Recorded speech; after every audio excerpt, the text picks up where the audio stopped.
I will put my phone down there, not because I want to call, but it'll keep me honest and I can see the time. Otherwise, you may think that this is one of the worst nights of your life as I rattle on and on. First of all, thanks for having me here. What a great opportunity. I appreciate it, and thank you, Laura, for inviting me. I'm a board-certified neuropsychologist, so I specialize in brain disorders and development, and I'm what's called a lifespan neuropsychologist, so I'm board-certified from pediatrics all the way through geriatrics. So cradle to grave is our philosophy. Although I don't see a lot, I'm not what you call a perinatal neuropsychologist, which will go down below 3. We don't see many kids below about 3.5 to 4. We prefer to start around 5. But I'll foray down occasionally if there's something that's particularly interesting. And my specialty is focused on what is going on with the brain from C1 on up. We don't get in the touchy-feely stuff like attachment disorder. If you start talking to me about that tonight, I'm going to break into hives because that's not my area of interest. I'm interested in neurons and how they work. And this is an excellent opportunity because you guys are doing a great service by taking care of kids for whom there is a much higher likelihood of there being some specific needs or special needs for them because of the way their brains develop. In fact, I recognize many of you already who I've seen in various forms or fashions throughout the years, and so for many of you this will be old hat, for some of you it'll be new hat, and I would encourage you to make this as didactic as possible, which means if you have a question, you have a thought, throw up your hand and we will chase it, because otherwise I can go on and on and on, but it would be just as pleasant and probably far more useful if we make it very specific to your questions.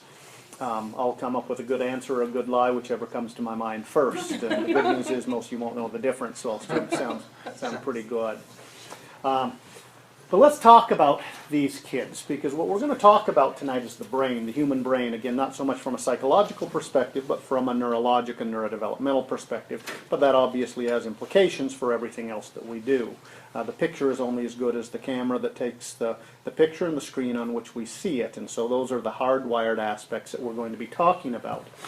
And in certain populations, there are certain risk factors that can be very problematic for the way the brain develops. The good news is it generally is a very robust organ. It wants to develop very, very nicely. The genetics of this are miraculously set into place to where it's amazing what the human brain can take. You know, the old Timex commercial tagline of "it takes a licking, keeps on ticking" has never been more true.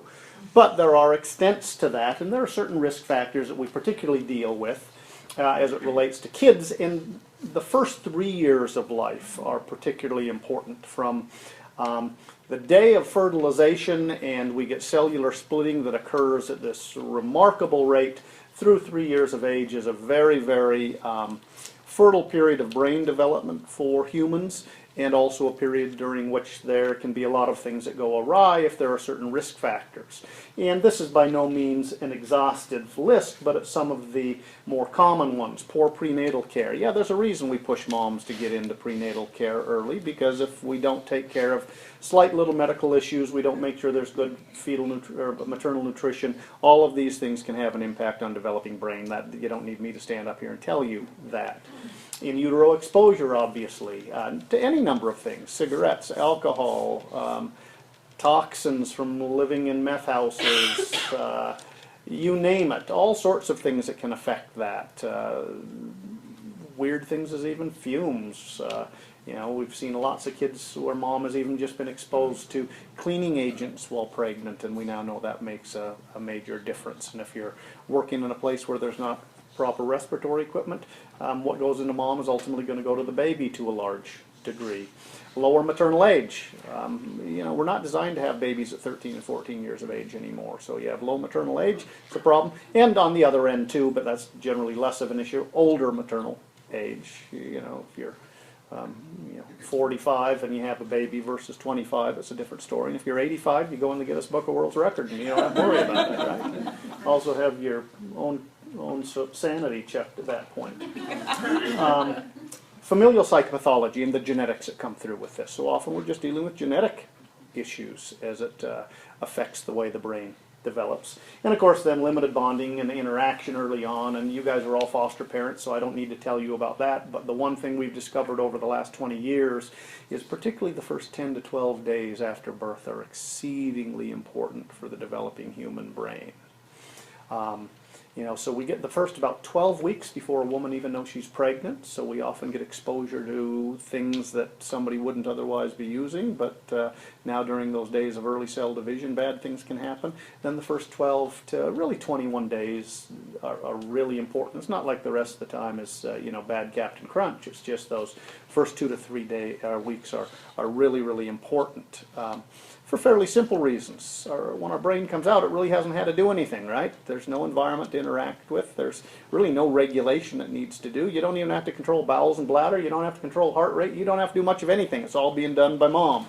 But you come out, there are certain parts of the brain that are the old term we used to use, and you've all probably heard it as tabula rasa, right? Blank slate. And now things have to develop. Well, it's not just a matter of things developing well or right. We certainly want that to happen. But if things don't go right, it's that things can also develop wrong. And that's like learning. Anybody here ever train an employee for a task? Okay, remember how much harder it is to train somebody who has been trained poorly before you got them than to train somebody who didn't know anything? Same thing happens with the brain. If we lay down inappropriate connections, that's very different than just starting from scratch and laying down new ones, because we have wiring that has to be redone rather than just done. But let's talk about some fascinating things here. But first of all, let's put our population in perspective. Bottom line is, as I said, this brain is pretty robust. If we just go across the nation and we go across most, at least, non-third world, non-second world countries, 75% of kids are going to come out absolutely fine. It doesn't matter what we do to screw them up, they're going to be fine. That's good. That's a good statistic. There's 15% who will need some sort of special resource or intervention but respond well, and these kids generally don't show up on the radar screens, at least for doctors. Okay? But then we've got 10% who fall in this complex category and fall in the category we call DBD, disruptive behavior disorder, which is just a big phrase that means these are the things that are really going to disrupt their development, or either socially, emotionally, or academically. And we don't have to go into each of the disorders here, but the bottom line is any sort of psychosocial instability is associated with an increased risk of falling in those latter two categories, particularly the third one, that DBD category, which again makes sense and stands to reason. So 95% of the people that I see are probably in that last 10% of the sample, and I catch a few out of that top one, but as a specialist I tend to get the most difficult of the most difficult, because if they would have been caught beforehand, they probably would have. Now, difficult doesn't mean that we're not going to have a good outcome. It just means we've got more complexity than we do the average bear. Everybody asleep yet? I do get a bill if I cure your insomnia, so. Now, why are we interested in these DBT kids? Well, because although they're a small percentage of the population, they consume a large percent of the resources, medically, academically, and just emotionally. I'm assuming everybody here is either a foster parent or has been a foster parent or involved with foster parenting. Am I accurate with that? Yes. Okay. How many of you are parents of your natural biological children as well? Raise your hand. Okay. So you've discovered that there are some kids who are really pretty easy to raise, and then there are other kids that you look at and you think, my goodness, what am I doing here? Look for a sharp corner on which to bang your head, or a good bottle of scotch so you have a better reason for the headache the next day, right? Sometimes it doesn't matter what you do, it's kind of a difficult task. And this 10% of the population really does consume a large portion of resources. And the standard things that you do with your kiddos don't seem to work. You read every parenting book in the world, you do it right, you talk to people around you, you do everything else at work with every other kid, and it either has no impact or it has the opposite impact at times. So that's what we're talking about. Now, let's talk about this brain a little bit before we get into some interesting stuff. Actually, I think this is interesting. A little primer, or primer as the Brits would say, if we want to be international tonight, on the brain. It's really nothing more than a bunch of water, fat, and protein. So if anybody ever called you or your kid a fathead, they're absolutely correct. It's about a 3.5-pound ball of fat. We got a bunch of water packed in there to help with metabolism, and then we've got the wires of the brain, which are all made of proteins, and that's what we refer to as neurons. And we've got the neuronal body, and then we've got dendrites, which is how the neurons talk to each other. Now, everybody makes a big deal about neurotransmitters in the brain, right? Well, they're really the small portion of the story. We generally don't have problems with neurotransmitters. We have problems with the neurons that are generating the neurotransmitters and responding to the neurotransmitters. A neurotransmitter is just a chemical, and so there are a few disorders that are purely neurotransmitter disorders, but most of the time the problem is in the wiring itself, those things that talk to each other. And neuronal activity is based off of what? Electrical activity. And so your brain really is nothing more than a 3.5-pound ball of smush that goes zip, squirt, zip, squirt, zip, squirts. Electrical activity with chemical activity, and that's what allows you to breathe, allows you to not pee yourself, allows you to go to sleep, allows you to wake up, allows you to control blood pressure, and allows us to do all those other things we think of as human, which is thinking, feeling, planning, memorizing, learning, so on and so forth, is all of that little zip squirt that's going on. There's 100 billion neurons in the human brain. That's a lot. That's more stars in our galaxy. So we're not talking about a insignificant number of wires that are jammed into this place. And each neuron has 1,000 to 10,000 connections. So it's a busy place up there. They're organized into distinct regions that have functional implications. That is, different regions of the brain do different things. But it's not as simple as we once thought it was, and we'll talk a little bit about that in a minute. The brain is an energy hog. It uses a lot of blood. About 3 full soda cans of blood flow through the brain every minute. And your brain, not to be duplicitous, but is really smart. It will do whatever it needs to do to preserve itself. If you start bleeding, your brain is smart enough to know that you can live with one kidney, but you can't live without a brain, so it will literally cut down the blood flow to one of your kidneys and sacrifice the kidney to keep perfusion to the brain. When you get cold, where do you start feeling cold first and foremost? Toes and fingers. Why? Because your brain says, I can live without fingers and toes. I can't live if other organs get cold and shut down, so I'll keep warm blood going to those, and I'm not going to put them out where it cools down, because it cools down out in the distal areas. So your brain is remarkably bright and remarkably good at preserving itself, and also trying to figure out, if something's not developing right, how to get it developed correctly. It's not only a blood hog, it's also an oxygen hog. It uses about 1/5 of a cup of oxygen in all that blood that goes through. That's why if we ever have asphyxiation, drownings, anything like that, the primary issue, even if we bring you back, is usually a memory problem, and that's because the memory structures of the brain are particularly oxygen hogs. They use about anywhere from 60 to 90% of all the oxygen that comes through, depending on what you're doing. And so that's why we don't like people not having good oxygen flow. If any of you are on CPAP or have had sleep studies, we pay a lot of attention to sleep and sleep apnea anymore, because if you're not getting good oxygen, your memory the next day is not going to be particularly good. Everything goes down, but memory particularly goes down. 20% of the body's energy is used by the brain, even though it only comprises 2% of its body weight. So it's pretty stingy and greedy as well. But for good reason. This is also an organ that is pretty amazing. In early pregnancy, you see the brain develop 250,000 neurons per minute. Once you get to about 12 to 36 weeks of age, the brain settles down and it's developing about 150 million neuronal connections a day, which is cranking along at a pretty good pace. But then we hit around 8.5 to 9.5, depending on whether you're boys or girls, and the brain shifts to where it's laying down about 150 million neuronal connections an hour. You girls are brighter than us boys, I hate to admit it, so you tend to get that a little sooner. You get out a little bit sooner. You girls usually start that explosive period of growth around 8.5. Guys will wander blindly into it around 9.5. Girls will be out by about 12.5. Us guys, you hit 12, about 13.5, the good Lord kicks you out and says more time really isn't going to do you more good. Come back when you're 55 and we'll see what happens. That's my wife's perspective anyway, but I think she's biased. So. The brain contains 100,000 miles of axons. That's the long body of the neuron. That's a lot packed into this little cranium. Look at that relative to how far away the moon is, and you get an idea of just how much we're talking about in terms of the amount of wiring in there.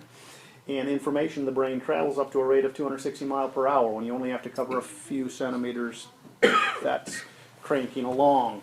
And the brain's processing power is also remarkable here. It carries out 20 million billion calculations per second.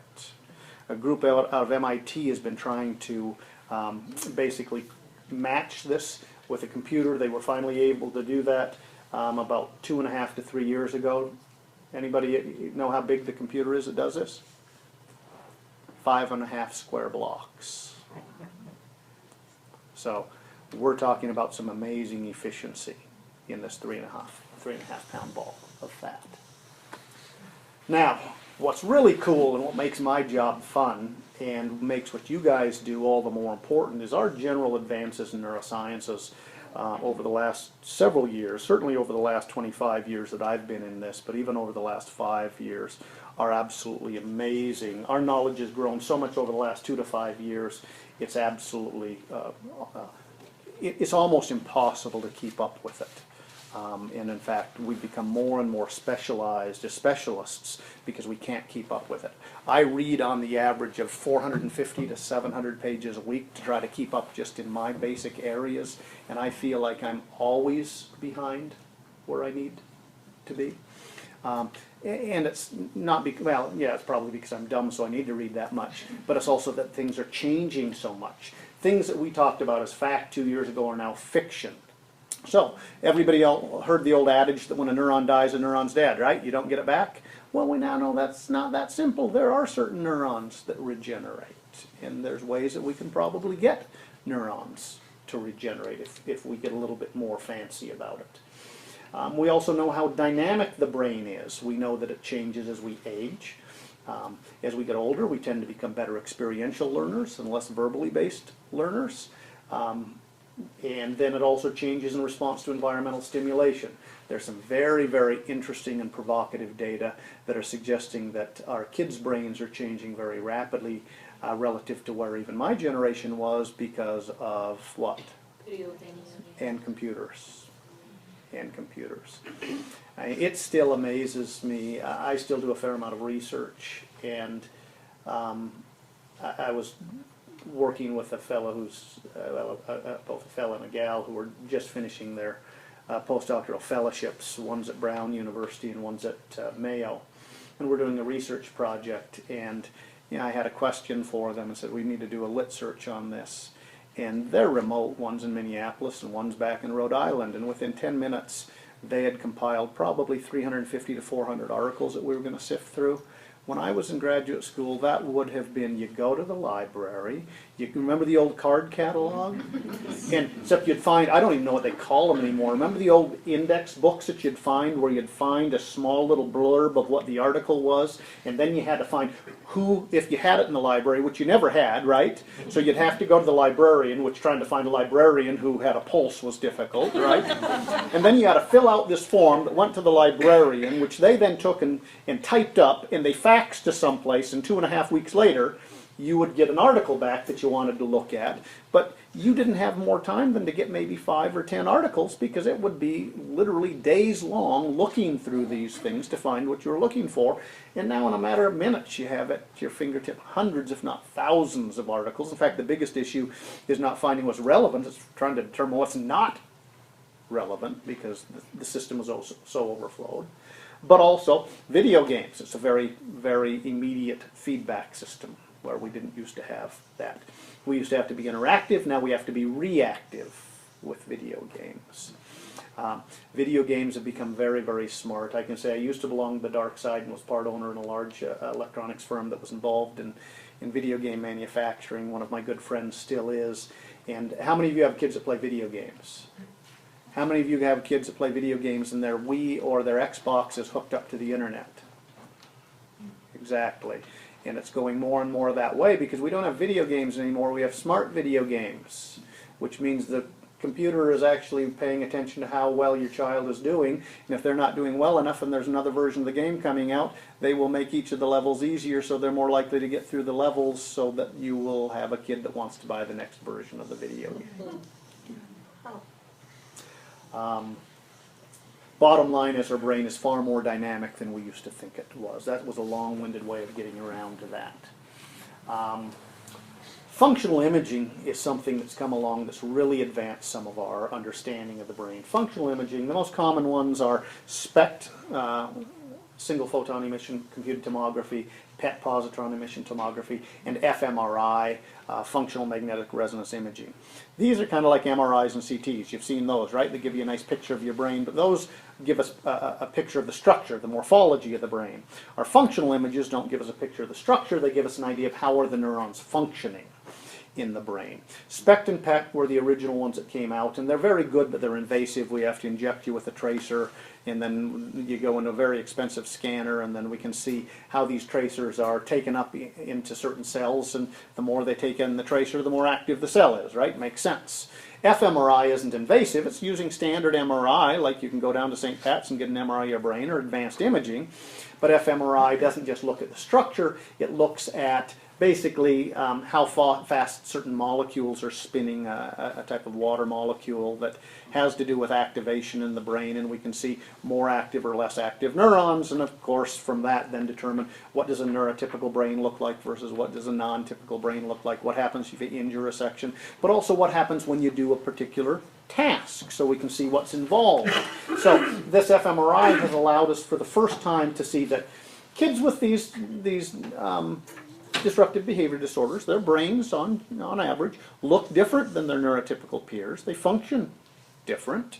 But they've also allowed us to see the complexity of the human brain, where all of us have heard that language is kind of a left frontal regional ability, right? You all got that in Psych 100. We now know that's not as simple as that. So here's a speech pattern on the fMRI. You can see how Broca's area that's listed there, that's the primary speech area, and for years, decades, we said that's where speech occurs. But look, we've got things happening clear in the back of the brain here, and clear on the other side of the brain, and we would have told you 15 years ago nothing would activate on that right side of the brain, or if we did, we didn't know why it would. We might say, okay, this is a sensory motor issue because the sensory motor strip is up there, so maybe it's involved. But why in the world do we have sections clear in the back of the brain doing that? What's even more interesting is we see sections in the middle part of the brain, which this image doesn't show, light up. So it reflects that the cortical complexity of some of these simple tasks is really pretty impressive. That's led to what we now refer to as connectomes. We don't talk about neurons anymore. We now talk about connectomes. And this is an artist's rendition that shows that we could have damage clear down here in the midbrain, but it may affect something clear up here. This research was really, really useful because about 15 years ago, we had a case study where somebody had a small little stroke down here deep in the brainstem, and we would have expected to see certain things, but instead we saw hallucinations in this person, and everybody's scratching their heads going, why are we seeing hallucinations in the brainstem stroke? Well, now that we understand connectomes, it makes perfect sense, because those wires don't stay in a single area. They go to a lot of places, and they either excite or they inhibit other neurons, and this is a remarkably simple drawing, because remember, we're talking about hundreds of billions of these with hundreds of trillions of connections. So even if a main fiber isn't broken, if we damage some of the arms, the branches of a tree, that's going to affect how communication occurs. Now, is that cool or what? That's worth the price of it right now. Now, this leads to the question, how do early experiences change the organization of these connectomes? And we now know drastically. If things go well, the vast majority of the time, that early organization occurs exactly the way it should. And if we don't, we get problems. So in a standard or neurotypical child, what we get is this proportioned development of the brain. We get the brainstem, a little bit bigger development of midbrain structures, a little bit bigger of limbic, but then really big cortical structure. So the cortex is that outer portion of the brain that we use, right? So if you've got this nicely developed neurotypical upside-down pyramid, things where flight and fight are, emotions are ultimately going to be managed for the most part by the cortex. It can control things. The problem is, and we can't see this real well, But if we get neuroatypical development, what we can get is a midbrain or a limbic system or a combination thereof where they're disproportionately developed relative to the development we get in the cortex. So it's like having a car with a big engine and a stuck gas pedal but no brake. Or a stuck brake and you can't get it off. But something in that regulatory system has now become affected, and we know that early inconsistency and neglect results in a reversal of that proportion development. And in fact, what we now say is better abuse than neglect from the brain's perspective. Why? Abuse can be healed better than neglect. Can be healed better than neglect, and why? At least you have interaction. At least you have interaction. So you're likely getting some sort of feedback from the environment. But if there's no feedback from the environment, how is your brain ever going to lay down these connections? Because it's looking to that external environment to figure out what's going on. And if there's inconsistency, it can't figure it out. Where if there's abuse, at least there's probably some level of consistency. We may not like it, and we may not like the development that occurs, but at least some development will occur, and that's a little bit easier to manage than the lack of development, which then occurs more randomly. So, now, adding trauma does add a little bit of an additional mix to it, though. Although some things turn out better, one of the things that can happen with trauma, particularly depending on the age when it occurs, if a kid is mobile, for example, so think about an 18-month, 24-month-old, it's very different than the abuse occurs in a 3, 4, 5-month-old, because in one that's ambulatory, if there's an abusive or a traumatic situation, what do they try to do? Get away, right? So now we can create a set of wires that basically overactivate the fight or flight response, and so we can get more reactivity. And of course, I'm not even going to go, because I'll break into hives, but that thing we call attachment disorder then can come out of this, and all sorts of things. And I'm not saying that to limit the importance of attachment disorder, just saying that the wiring is really my area of expertise, and you can see how that is problematic. And now add to it all of the psychological issues, and I think we can understand why it's so complex. So I'm not diminishing the importance of attachment, I'm just saying if we just think about the wiring, it's complex. Now adding the psychological aspect obviously just adds to that. And that goes back to that notion of unlearning now is much more difficult than new learning, which is what a lot of you are going to be dealing with. Because rarely do we have a kid who only has neglect or only has abuse, right? It's usually some combination thereof, not to mention whatever other kind of genetic or neuromedical risk factors have come along just to add to the complexity of it. So, abuse and neglect on a kid with no other neuromedical risk factors, excuse me, is going to have a completely different effect than a kid who also now has genetics for impaired frontal lobe development because mom was bipolar, for example, or they were exposed to meth in utero. Okay? Completely different set of potential interactions. This makes sense. I'm not going to go into it. You can take a look at that. But the bottom line is there are certain things we can look to that are more predictive of positive outcomes. From a neurodevelopmental perspective, what we want to do is get those neurons and the connectomes to develop as well as possible. That means anything you do psychologically, environmentally, and emotionally is likely to be more useful.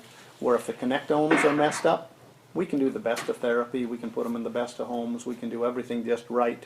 But again, it's like taking a picture with a camera where the lens is foggy or there's not a digital card in it. You're going to have a limited outcome by the nature of the wiring. And I see the shaking heads of all of the kids who have had, parents have had neuropsych evals, because it changes the way you approach your kid once you know what works and what doesn't work, doesn't it? Now, how do we manage this most effectively? Well, we try to get as good of a picture of how these connectomes are developing as we possibly can. It would be great if we could take all of these kids and do fMRIs on them, and there will be a time, I don't know if it'll happen in my life, but we might be able to. We do it in research all the time, and I'm sending probably 5 or 6 a month to get fMRIs someplace.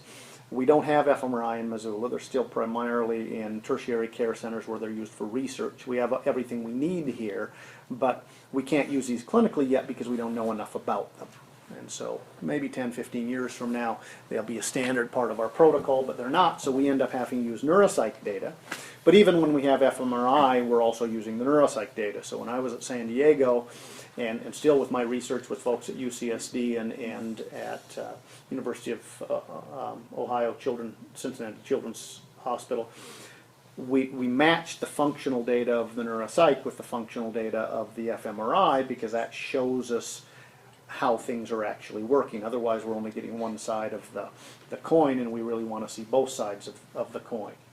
But the neuropsychological assessment has direct implications for how the kid is going to function.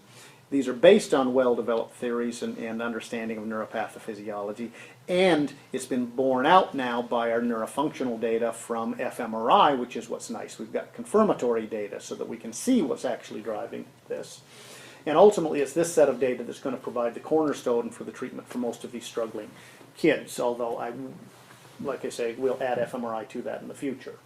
The neuropsych assessment also allows us to separate out what is neurologic, what can a kiddo literally just not manage at some point in time because the wiring is messed up or not functioning the way it should. What is psychological, what is emotional, and what is volitional. Because, you know what, sometimes a 6-year-old or a 9-year-old is going to be a 6-year-old or a 9-year-old. I would go out on a limb and say my children were neurotypical. One of their teachers might disagree with that, but she's not going to raise her hand right now. But there were times they made bad decisions simply because they were kids, right? That makes sense. But we sure would like to know when it's actually volitional versus when it's emotional versus when it's neurologic, because we could use the best behavioral interventions in the world if it's neurologic. And you could have a blind kid look at a book for as long as you'd like, and they're still not going to learn to read. What can we measure? Let's go back. Attention, concentration, distractibility. That's important. But why is it important? Because we want to know, do they benefit from increased stimulation or decreased stimulation? All of us that say, well, if you have an attention problem, go into a quiet room and study, may be doing absolutely the worst thing we can for their kid, because if the environment's too quiet, depending on their type of impairment, that may actually make them more inattentive rather than less inattentive. It's kind of like when you're walking around in the forest during the day. You're hearing things, you're seeing things, but you don't get jumpy with every sound you hear because your brain's got visual input. Now the sun goes down and it gets dark. Every time you hear a pine cone drop or a squirrel burp, you think it's a grizzly that's going to eat you, right? All those same sounds were there during the day, but your brain wasn't attending to them because it had other visual input. But when it loses the visual input, it attenuates the auditory, and now we've got a completely different issue. So depending on your kid's attentional issue, put him in the quiet room now. Every time a fly burps in Fargo, he hears it and wonders what it had for lunch. And that's not necessarily a good thing. And so if you've ever had kids say, well, I can actually study better if I'm listening to music, they may be absolutely right, and we need to differentiate when is that and when is that not the case, and we can. We also have to know whether it's the voluntary attentional system that's broken or the automatic attention system. We won't go into that, but the bottom line is what we do for kids educationally will make a big difference, and what we do for kids even in home environments in terms of behavioral interventions will change substantially based on that. Attentional activation. One of the things we all tend to do is, if a kid's having attention problems, we slow things down, right? Well, no. If your kid's got attentional activation issues, if you slow it down, now we again have a counter effect, and they become less attentive. And they will do better in a really fast-moving setting. But change that attentional activation profile, and they'll do better in the slower-moving setting and worse in the faster-moving. Pretty important stuff to know, otherwise we can be doing the wrong things. Oops. Learning efficiency. Are the visual learners or verbal learners? Now, over the last 10 years, there were a bunch of people that came out and said, oh, there's no difference between visual learners and verbal learners. Bull poop. There's a major difference. You see it in people you work with every day. You see it in yourselves. It's the same with kids. It's not that we're either all this or all that, which is what people tended to overgeneralize. But if we know what a particular efficiency is, we know how to lean for a particular child, which can be very useful. We need to know whether they learn thematic material better or non-thematic material better, because the type of teacher we select for them and the way we try to teach them will change substantially. That particularly becomes important as we move to middle school, high school, and college, where you have more selection over who you see. And Anybody ever go to school? Who went to high school in Missoula in the 70s or 80s at Sentinel? Okay. I will mention two names, and I think I have the names right. One is Hal Stearns, and everybody knows Hal Stearns, right? Okay, Hal was great. And then the other guy's last name was Bradford, and I can't remember, I want to say it was Jim Bradford, but I'm just old enough I don't remember it. Both of them taught history, though, and Montana history, and nobody wanted Mr. Bradford because he was a boring lecturer, and he would sit up front and he would lecture. Now, it was easy if you had great memorization skills because you could go and listen to him and you'd never have to read the book and you could take the test and you could do well, but you really had to be a good learner and have great attention. Where, frankly, Hal Stearns was the most dynamic, interactive, gifted teacher I think I've ever seen. He could make a mollusk learn Montana history because everything was very, very interactive. Well, knowing which kind of learner you are would determine which of those two classes might you go into. If you were a kid that just wanted to sit and memorize things and not really understand things, being with Mr. Stearns wouldn't be a very good place because he didn't care what you memorized, he cared about what did you understand. And Mr. Bradford could care less if you understood it, he just wondered could you regurgitate all of the information. So those are some simple aspects. Convergent versus divergent learner. We won't go into the details, just another type of learning. Privacy versus recency effect. Again, we won't go into details, but it changes how we're going to teach these kids. We need to know if there's a limited immediate memory capacity. These are the kids that you could practice your best parental lecture in the whole wide world, but if you go on too long, you filled up the funnel and now they're not hearing anything more that you have to say, or even worse, that's when they then become agitated and disruptive. And now you're trying to talk them down, well, it's like pouring into a funnel that's already overflowing, so you're now making things worse rather than better because the funnel's already too full. That's important to know. That right there, frankly, has probably saved more parents and foster parents from becoming drug abusers than anything else in the world. Memory efficiency. We want to look at memory, and we can very closely. We can see, is it an encoding problem? Is it a storage problem? Is it a retrieval problem? So I just saw a kid back today where he's in 8th grade, and the teacher is saying, this kid doesn't know anything that we're doing, and he's got a retrieval deficit. I said, well, give him a recognition test rather than the free recall. So she did that yesterday. The kid absolutely aced it. So she thought this kid hadn't been getting anything all year, but it's because they usually been short answer and fill in the blank test. He's got a retrieval deficit. He can't get that out of memory. As soon as it was multiple choice, true, false, he aced it because he can recognize the information in memory, but he can't retrieve it. So now we know we don't have a skill deficit. We've got a memory retrieval deficit. Executive functions. This is really important because these are the things that tend to get, the technical term is screwed up in kids where we have poor early environmental stability. These are managed predominantly by the frontal lobes, and the frontal lobes are big. They make up about 2/3 of our brain. They also have projections to virtually everything else in the brain.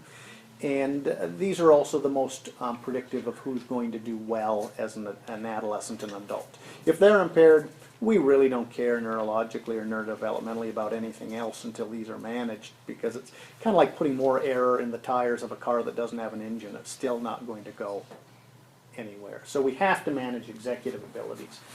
And the good news is our technology and our interventions and our ability to assess these have changed dramatically even over the last 10 to 15 years, even over the last 5 years.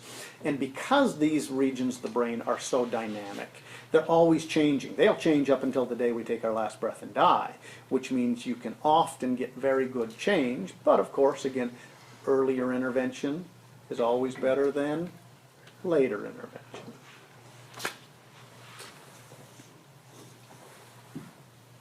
What else do we look at with neuropsych eval? Well, now we look at all of those other things that are important but are outside of the direct realm of the neuropsychologist. We look at depression, anxiety, OCD, learning disabilities, adjustment disorders. These things tend to be there. You guys know that. But knowing that you have this and you have a processing issue is going to change dramatically how we deal with this out here. So I had a therapist in my office today when we went through the outcomes with the kid. She said, it just dawned on me, I've been wasting my time for 3.5 months doing what I'm doing. Absolutely. Now, she will be able to alter the way she does that, and she had no idea, no way to tell that this kid processed differently. But you could see the lights go on to where she's got a whole different way now of interacting with this child than she had before, and the kid's depression and anxiety is likely to alter very substantially with some slight changes in the way she approaches the kiddo. We can measure the outcome of interventions, and that's very, very important, because with these kids, comorbid conditions are so very, very common. So if we have a kid who has a processing disorder, say impairment in attention and learning because they were exposed to in utero meth, and they have depression, well, we would maybe start them on an antidepressant or get them in therapy, but we would like to make sure the depression is getting better, and we'd like to then know what is the independent contribution at a cognitive level, so we're not looking at the wrong symptom at the wrong time. Otherwise, it's like having a bacterial infection and a viral infection at the same time. We could put you on an antibiotic, but if we're now looking at the symptom that's driven by the virus, we may not think, or we may think that the antibiotic's not doing its job, when in reality it is, but you still have that symptom because you have another pathogen driving it. Does that make sense? Okay. And that's very important, somewhat for parents and teachers, but even more so for the other professionals we work with, because one of my primary questions I will get from neurology or from psychiatry is, I'm doing this, but I can't tell whether this is doing what it should or not, because so many other things can create the same symptom. Well, often we can go in neurologically and say, no, Dr. H, you made the attention and concentration better. It's just they're still not on task because they've got so much anxiety and depression. But this is better neurologically. So he now knows that the continuation of that is worthwhile. Now, what are some of the new treatments? And this will kind of wrap it up for us, but I ran through the rest so we could get to this because this is where most people have questions. We've got all of our old standalones. We've got psychotherapy, counseling, which is very good and can be useful if you get the right people doing it. We've got medications, which are a good tool, but they're a tool. They don't change underlying development. They provide symptom control. It's like if you have diabetes, when we put you on insulin, we're not curing your diabetes, we're controlling the symptom of your diabetes. Just like if you've got a headache, we're not really taking your headache away when we give you an aspirin. We're just dulling the pain receptors. But when the aspirin wears off, if you've got the same underlying pathology, your headache's going to come back, right? We've all experienced that. What are things that we can use to try to change the brain?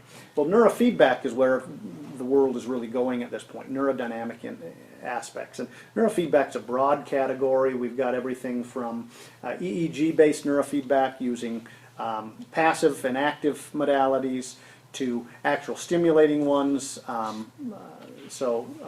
Transcranial magnetic stimulation, for example, TCMS, where we're putting a magnetic wave through the brain is another one.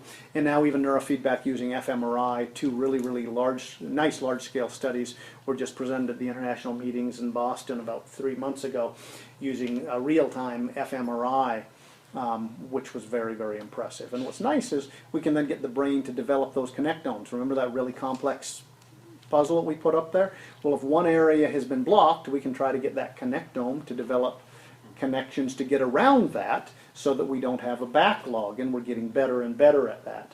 Outcomes from the neurofeedback vary depending on the modality used, and we won't go into each of the modalities, and it also varies a lot depending on the disorder and the quality of the person that's using it. But these are very promising because for the first time we're actually changing something at a dynamic level that can change what otherwise were relatively permanent conditions, and now they can be far less permanent. We may not be able to remove everything, but we can often reduce things substantially. Frankly, I've got kids with mild to moderate autism now who are functioning in standard classrooms, often with very little resources, who, when I started this 25 years ago, you would have said they would have been in a special education class, self-contained, and probably never get out of that. So the outcomes are changing very, very substantially. Not for everyone, obviously, and a lot of it depends on how much neuronal death has occurred in our populations versus neuronal damage. The more death there is, the harder it is to work with. But fortunately, that tends to be on the lower end of the spectrum for most of us rather than the higher end of the spectrum. So these are some really, really interesting treatments. You're going to see more and more of those. They are readily available. They're being done pretty routinely with the exception of fMRI here. but the other neurofeedbacks are starting to be used. We'll probably be bringing in TCMS in the next 6 months or so, but we'll have to see. The data on it is just taking a bit of a turn, so yes. How do you know which of these treatments would work best for your kiddo? You'd have to talk to whoever your specialist is, and it's fairly complex depending on what the nature of the disorder is and what we're trying to get at. So if you were to do a psycho A assessment? neuropsychological assessment is Yeah. usually what we're using. Sometimes we use what's called a QEEG, a quantitative EEG. I don't use those much. We might use them more. I don't like QEEG because that doesn't tend to be quite as specific of a predictor as the neuropsych is. So some say it's because I'm old-fashioned, and I say, yeah, but it works, and I'm not going to give it up until it stops working, and I see that QEEG works better. Just because something's newer doesn't always mean it's better. Yes. What are your thoughts on neuropsych evals for English language learners? For non-English language learners? For English language learners. So somebody who didn't learn English originally is in the process of it. So a non-native speaker. Depends. If it's Spanish, it's easy because a lot of our instruments come in Spanish. If it's not, you've got folks coming from the Ukraine, you're coming from other places. We have to be very creative, but we do that all the time. It changes the way definitely changes the way we approach any verbally based instrument. It's much easier to get at some of the other measures because we don't have to follow language tracks. And fortunately, as neuropsychology has expanded, it's hit most regions of the globe now. So I'm interacting routinely. In fact, I'm going to be meeting a fella here in about 2.5 months who I've been interacting with via Skype and phone for about the last 9 months, who's out of the Soviet Union. Runs a large lab there, and they've been norming a lot of the same instruments on their populations. And so it's getting easier and easier, but you really have to be cautious. Otherwise, you can enter not only a language element, but even a cultural element into it. South America is our biggest issue right now. Usually less of a language issue, but more of a cultural issue. Because their brains, we now know, based on a variety of data, have, throughout the years, developed differently than our brains have developed. The good news is the neuropsychology profession and the neurodevelopmental profession in South America is growing very, very rapidly. So, but it adds. I used to have hair until we got to non-native speakers, and then I lost it all. I want to thank you guys. I mean, my nephew we had raised for 9 years, and we had several problems, and it wasn't till the last, 2-3 years that we finally got some help for him. And he had he was having frontal lobal seizures, and I mean, once they figured that out and got him on the right medication, I mean, he is doing fantastic today. Yep. I mean, he's holding a job down. He's been there for 4 years now, and he's gone through Job Corps. I mean, he did it all.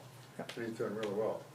Yeah, so it always works when we get the right tool in the right place at the right time. And of course, the biggest problem, dealing with kids is much more complex than with adults, because with adults, the brain is pretty static. You get something that goes wrong, it's pretty stable. With kids, it's very dynamic. So what you see at 6 is going to be different than what you see at 9, which is going to be different than 12.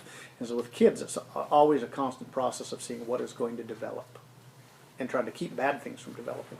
Right. You have a list of the 3 types of behaviors: neurological, volitional, and the third in the middle there. You're trying to determine Emotional or psychological. Yeah. Yeah. Can you give an example of how a kid might come in with a dysfunction, and it could be any of the 3, how you figure out which it is? Yeah, boy, yeah, if I could give you an easy description that everybody understand in 5 minutes, I'd get the Nobel Peace Prize for medicine. But what we look at first of all is, do we have a neurologic dysfunction? When we test the neurons, are they doing what they're supposed to do? How do you test the So, neurons? batteries of tests. There's not an individual test. There's literally hundreds of them. We choose from them depending on what we're looking at. So it's very similar to if you had an electrical problem. The first thing you're going to do is to see is the power on, right? Then does the current go down the wire, and then does the light bulb work? You're going to try to start narrowing down where the issue is. So if a kid has attention and concentration issues, well, if they're depressed and anxious, they may not be paying attention and concentrating, right? But if they have impairment of the neurons that actually have to do attention and concentration, then even if they're not depressed, they're still going to struggle with attention and concentration. So then we want to know that these neurons are impaired and it's not now what we call a functional These are all deficit. non-invasive tests you do in your office? And Yeah. Usually takes, depending on the age, anywhere from 3 hours to 8 hours to do. So it's pretty extensive. Flashing lights and questions and Blacks, smoke, mirrors, chicken entrails, wind, watching where they all line up. But no shots. No shots. Okay. That's what I always tell kids. My standard line for kids is it's totally non-invasive, no pins, no needles, no whips, no chains. We're not going to pierce anything, we're not going to tattoo anything. If you want tattoos, you have to pay extra, and the first one has to be a big I love mom on your left butt cheek. I've worked with my kids for 28 years. Other questions, thoughts? I don't want to go over here, and I know I'm dangerously close, and then I get yanked off of here. Laura said if I talk, I'm gone and never invited back. I know there's a real shortage of your talent in Missoula. There's a real shortage of me in the region, and unfortunately there's even a bigger shortage because not all of my colleagues will even see Medicaid kids, which is the population that tends to need it the most. I will see Medicaid till the day I die. Oh, Medicaid. Medicaid. Yeah. And so not only is there a limited number of us, but then even what there is, not everybody will see Medicaid, and so then that gets narrowed down even further. And then folks who are actually postdoctorally trained in neuropsych, there are some places where folks will try to do neuropsych, but they're not actually neuropsychologists, so it'd be like your general surgeon trying to take out your appendix, or I mean your family practice doc taking out your appendix. That might work, but do you really want to go that way?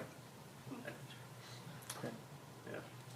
So, yeah, I wish there was some solution for that. I just brought in a hotshot young new gal who finished her postdoc at University of Pittsburgh Medical Center, and I really hoped it would relieve my backlog, because I can be at any point in time 6 to 18 months backed up for evals, and I thought this is great. I've been looking for 4 years to find somebody who was top notch and wanted to come to Montana, because it's different, right?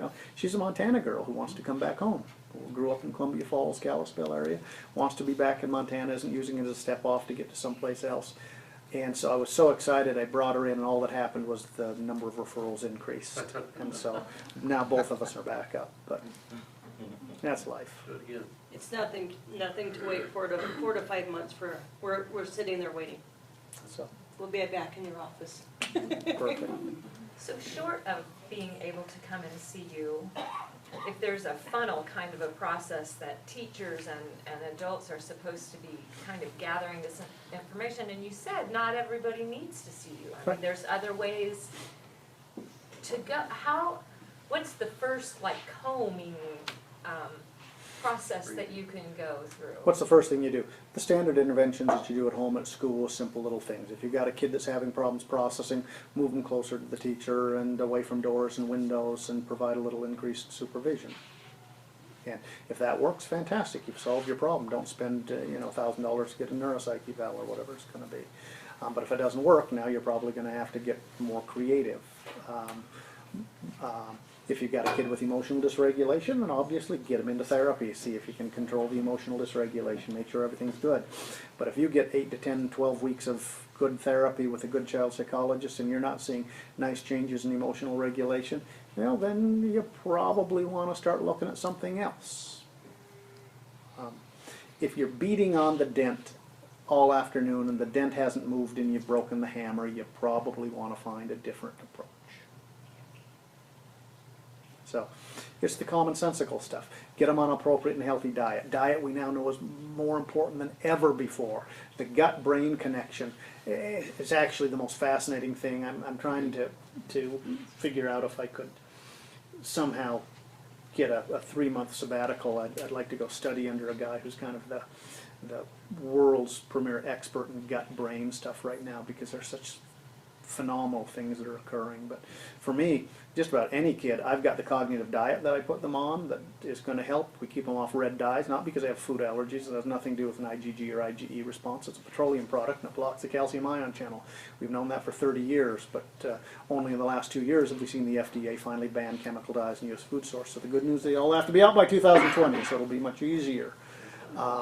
We get them on omega-3 fatty acids because they break down proteins to get in the neuron. Otherwise, we're trying to build new neuronal systems, and we can't because the proteins never get there. So we could work for, you could try to build a remodel on the end of your house, and if you don't have any wood to do it with and you don't deliver it to the job site, it's not going to do you any good. So we have to do all of the simple things well. And what I tell people is, it's usually not any one thing that we do. I don't do anything that's miraculous. My colleagues don't do anything that's miraculous. We try to do the little things consistently well, and that's what gives us good outcomes. But doing the little things consistently well the right way is what gives us good outcomes versus bad outcomes. I don't know if that answers your question, but it's the best I I can do. agree about the foods. It's the biggest thing there is, because if we're eating the wrong things and it's constantly just to go chips here, chips there and that, I mean, it doesn't do any good for anybody, you know? Yeah. And the fruits and vegetables are the biggest thing that they need. Yeah, lean meats, low-fat dairy products, vegetables, things that turn into sugar slowly. The last thing we need to do is have the brain chasing the glycemic index around. That takes lots and lots of energy from the brain's perspective. And the good Lord made glucose control as the highest priority, because too little glucose, you die. Too much glucose, you die. You don't die if you lose control of emotions, cognitive functioning, attention, concentration, or other behaviors. Somebody may want to kill you, but you're not going to die. Final questions, otherwise Laura is probably ready to shoot me here because we are now well past my time. Well, 1 minute, so I'm not that bad. I take that back. Heavens, I got another 45 minutes. Who wants to go on? We've got some great data on subcortical versus frontal dysfunction in kids as they move from 6.5 to 9.5 years of age. Who wants to hear that? We could do that for hours. So any final questions?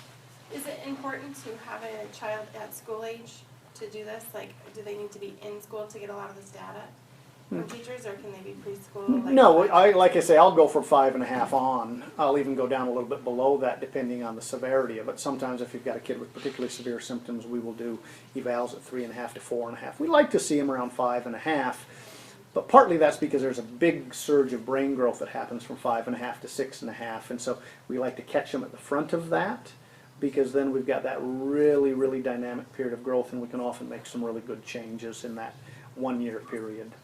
It's a little, early spring in the development of the brain. So, well, thanks very much. I will hang around, so if anybody else has other questions, you're certainly welcome to grab me, but unless I get called, I'm going back on call here supposedly at 1:45, so unless I get called out, I did convince one of my colleagues to take me off the list for about 1.5 hours, so I will hang around here. Thanks. Thank you.